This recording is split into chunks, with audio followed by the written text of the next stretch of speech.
இவர் எல்லாருமே வேணாம் புதுசாக போட்டு பண்ணுறீங்க நிறையா டிஸ்கஸ் பண்ணியிருக்காங்க. ஃபைனான்ஸ் கொடுத்தவங்க இளையராஜா போட வாங்கிட்டு இருக்காங்க.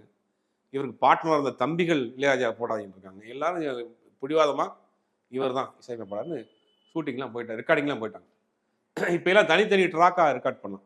ஒவ்வொரு பிட்டாக ரெக்கார்ட் பண்ணலாம். இப்போ நீங்கள் 2 லைன் பாடிட்டு நாளைக்கு 2 லைன் பண்ணால் கூட ஜாயின் பண்ணிக்கலாம்.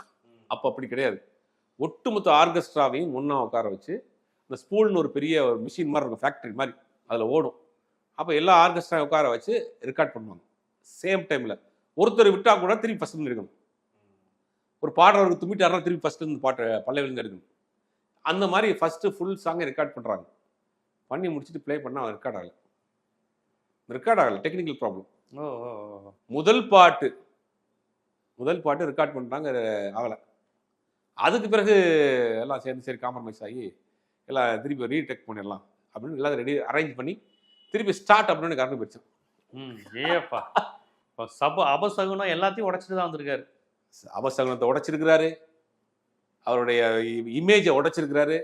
அதான் சொல்கிறேன், மற்றவங்க பண்ணுற சாதனைக்கும் இவர் பண்ணுற சாதனைக்கும் 1000 மடங்கு வித்தியாசம், 1000 மடங்கு கொண்டாடணும். அப்போ எப்படி ஒரு மனநிலை இருந்திருக்கு பாருங்க.